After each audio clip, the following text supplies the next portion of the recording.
Europe की दक्षिणी सीमा पर बसा देश इटली, जिसे यूरोप और अफ्रीका के बीच एक प्रवेश द्वार माना जाता है।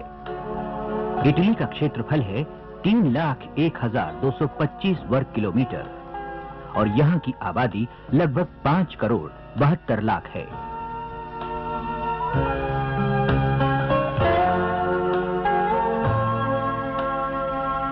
इटली गणराज्य की खूबसूरत राजधानी रोम शहर को देखकर ये पुरानी कहावत बिल्कुल सच लगती है कि रोम एक दिन में नहीं बना था। इस ऐतिहासिक रोम शहर की रूपरेखा और यहाँ की प्राचीन तथा नई इमारतों की विविधता बड़ी ही आकर्षक है। भारत और इटली के बीच पुराने व्यापारिक संबंध हैं। भारत इटली को कपड़ा, तैयार वस्त्र, चमड़े का सामान, रसायन, कॉफी, रत्न, आभूषण और कालीन आदि का निर्यात करता है। इटली भारत को विभिन्न मशीनरी, मशीनी औजार, दवाइयां, इंजीनियरी सामान, तेल और गैर विद्युतीय यंत्रों का निर्यात करता है। इटली विश्व का एक प्रमुख और संपन्न देश है। यहाँ आने वाले पर्यटकों के लिए विशेष आकर्षण का केंद्र हैं यहाँ के प्राचीन महल, भव्य स्मारक और मीनारें। इटली के इतिहास की गवाह कुछ शानदार इमारतें तो अब सिर्फ अवशेष के रूप में हैं। 25 जून सन 2000 भारत के प्रधानमंत्री श्री अटल बिहारी वाजपेयी इटली और पुर्तगाल की 5 दिवसीय विदेश यात्रा के पहले चरण में रोम पहुंचे। यात्रा के दूसरे दिन 26 जून को श्री अटल बिहारी वाजपेयी ने वेटिकन सिटी में पोप जॉन पॉल द्वितीय से भेंट की। भारतीय प्रधानमंत्री इटली गणराज्य के राष्ट्रपति श्री कार्लो केएमपी से मिले।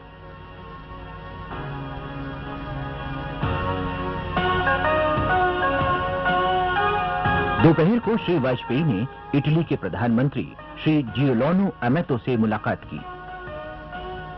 दोनों नेताओं ने आपसी हित और अंतर्राष्ट्रीय महत्व के मामलों पर बातचीत की। बाद में एक संयुक्त पत्रकार सम्मेलन को संबोधित करते हुए श्री अटल बिहारी वाजपेयी ने कहा, Our discussions have allowed us to take stock of the bilateral relationship and इस बातचीत से हमें भविष्य में दोनों देशों के बीच लाभपूर्ण सहयोग के और नए नए उपाय खोजने में मदद मिली है। इटली हमारा एक महत्वपूर्ण आर्थिक साझेदार है और हम भारत में और ज्यादा विदेशी पूंजी निवेश चाहते हैं। आर्थिक पहलू के अलावा दोनों देशों के लोगों के बीच मेल मिलाप और बेहतर संबंध बनाने के लिए भी ये बातचीत महत्वपूर्ण रही। 26 जून की शाम रोम में भारत इटली उद्योग जगत के बीच बेहतर संबंधों के बारे में श्री वाजपेयी ने कहा, आज इस अवसर पर मुझे बेहद खुशी हो रही है जब भारत इटली व्यापार संबंधों को एक नया और मजबूत स्वरूप दिया जा रहा है। भारत के उद्योग और व्यापार जगत के कुछ सबसे बेहतरीन सदस्य आज यहाँ मौजूद हैं। The presence of so many distinguished representatives of the Italian business community is clearly indicative of the possibility. Italy के व्यापार समुदाय के इतने सारे गणमान्य लोगों की यहाँ मौजूदता इस बात का संकेत है कि दोनों देशों के बीच मजबूत व्यापारिक संबंधों की काफी संभावनाएं हैं। सभ्यता और इतिहास की दृष्टि से भारत और इटली में काफी सारी समानताएं हैं। मुझे कोई शक नहीं कि नई सदी में हम एक दूसरे को बहुत सा सहयोग दे सकते हैं, विशेषकर व्यापार और आर्थिक सहयोग के क्षेत्र में।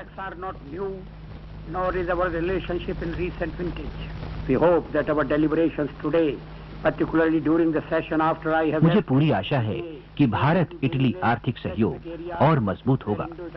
मैं इस कार्य योजना के अच्छे परिणामों की आशा करता हूं, बल्कि मुझे पूरा विश्वास है कि दोनों देशों के लिए इस बैठक से बड़े अच्छे परिणाम निकलेंगे और यकीनन भारत इटली बढ़ते आर्थिक सहयोग के एक नए युग की शुरुआत होगी। Thank you.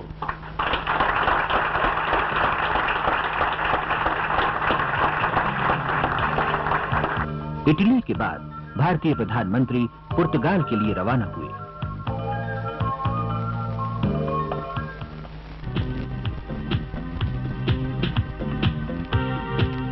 पुर्तगाल की राजधानी और प्रमुख शहर लिस्बन।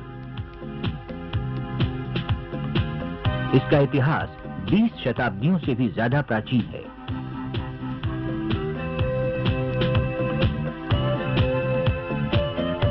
आज ये एक आधुनिक महानगर है। पुर्तगाल पर लगातार कई वर्षों तक विदेशियों ने शासन किया। अरबों ने तो यहां 500 साल से भी ज्यादा समय तक राज्य किया।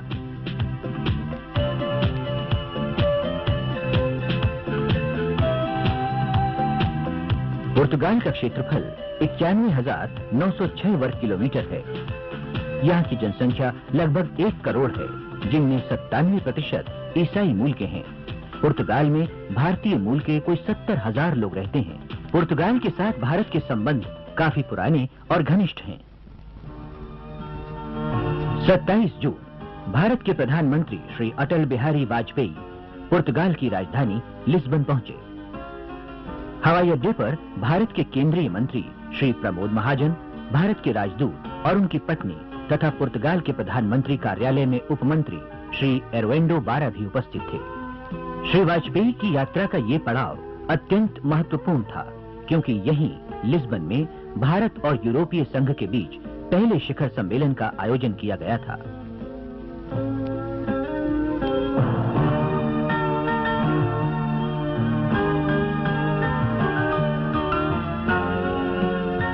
सत्ताईस जून को लिस्बन में प्रधानमंत्री श्री वाजपेयी ने भारत और यूरोपीय संघ की व्यापार शिखर वार्ता में भाग लिया। इस अवसर पर उन्होंने कहा, आज भारत और यूरोपीय संघ के व्यापार जगत के विशिष्ट लोगों को संबोधित करते हुए मुझे बहुत खुशी हो रही है। कई लोग तो यहाँ बहुत दूर से इस विशेष अवसर के लिए आए हैं। इससे साफ जाहिर है कि भारत के प्रति यूरोपीय देशों में एक नई रुचि जागी है। दोनों के बीच ये सहयोग कोई नया नहीं। 1962 में भारत उन पहले देशों में शामिल था जिन्होंने तब नवगठित यूरोपीय समुदाय के साथ संबंध बनाए थे।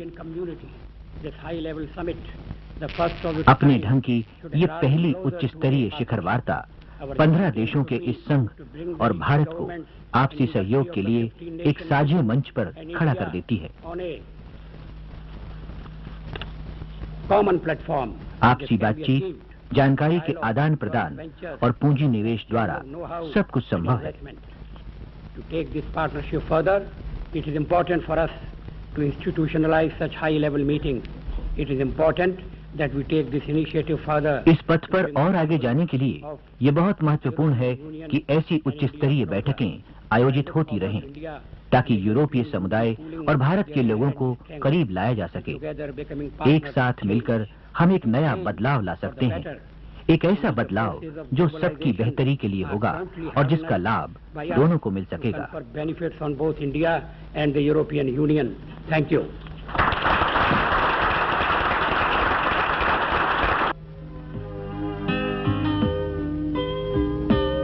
यूरोपीय संघ के अध्यक्ष श्री रोमेनो प्रोदी और पुर्तगाल के प्रधानमंत्री एंटोनियो गुटेरेस ने भारतीय प्रधानमंत्री श्री वाजपेयी का स्वागत किया।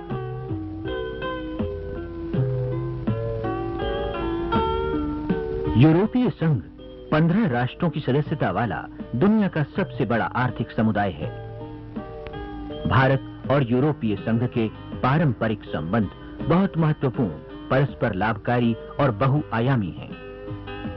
यूरोपीय संघ भारत में विदेशी पूंजी निवेश का सबसे बड़ा स्रोत है। भारत और पुर्तगाल के प्रधानमंत्रियों और यूरोपीय संघ के अध्यक्ष के बीच त्रिपक्षीय बातचीत हुई।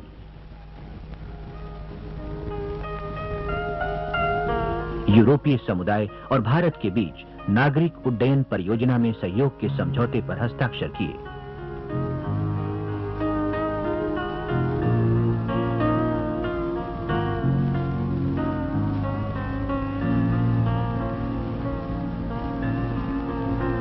बाद में एक संयुक्त पत्रकार सम्मेलन में यूरोपीय संघ और भारत की ओर से संयुक्त घोषणा की गई।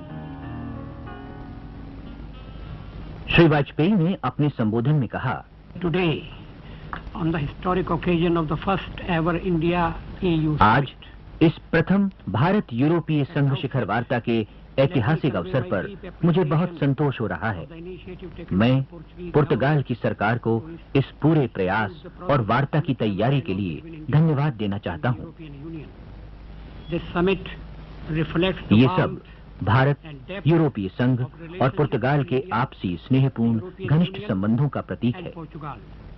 One of the important members of the European Union. We believe that this summit, which will hereafter be held on a regular basis, is the harbinger of a new India-European Union. आशा है अब ऐसी बैठकें नियमित रूप से आयोजित की जाएंगी ताकि भारत और यूरोपीय संघ की साझेदारी को 21वीं सदी में एक नया रूप मिल सके। इस अवसर पर जारी किया वक्तव्य हमारे संबंधों की गहराई और आयाम का प्रतीक है। Thank you.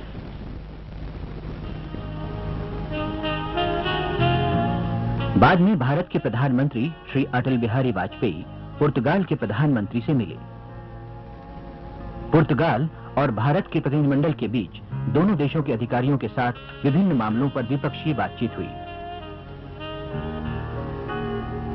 भारत के वित्त मंत्री श्री यशवंत सिन्हा और पुर्तगाल के विदेश मंत्री श्री जेमी गामा ने द्विपक्षीय पूंजी निवेश प्रोत्साहन और सुरक्षा समझौते पर हस्ताक्षर किए।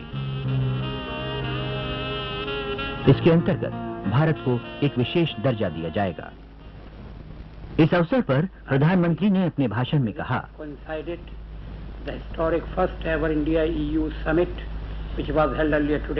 मुझे खुशी है कि मेरी ये यात्रा इस ऐतिहासिक शिखर वार्ता के साथ जुड़ी।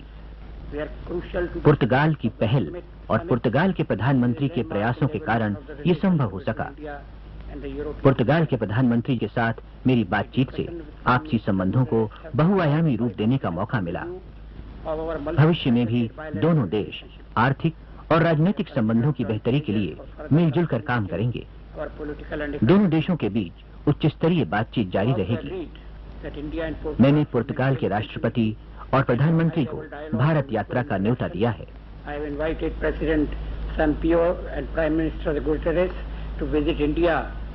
India and Portugal have agreed to cooperate in multilateral fora to develop an organized and collective strategy for dealing with this scourge. Bharat और पुर्तगाल कई मुद्दों पर एक मत हैं और दोनों एक दूसरे का बराबर सहयोग करेंगे। अंतर्राष्ट्रीय आतंकवाद पर रोक लगाने के लिए भारत को पुर्तगाल से पूरे सहयोग की अपेक्षा है और पुर्तगाल ने वचन भी दिया है। साथ ही सुरक्षा परिषद में स्थायी सदस्यता के लिए भारत पुर्तगाल के सहयोग की अपेक्षा करता है।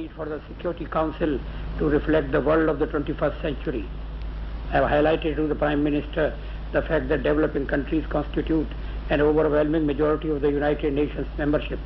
It is our view that the inclusion of India in the Security Council would help project the perspective of developing countries and make it more representative.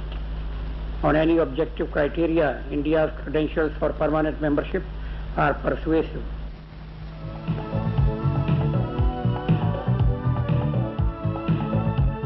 यात्रा के अंतिम दिन भारतीय प्रधानमंत्री ने पुर्तगाल के राष्ट्रपति से भेंट की। इस तरह पुर्तगाल की यात्रा कुछ सुखद यादों और अच्छे परिणामों के साथ समाप्त हुई और प्रधानमंत्री स्वदेश रवाना हुए।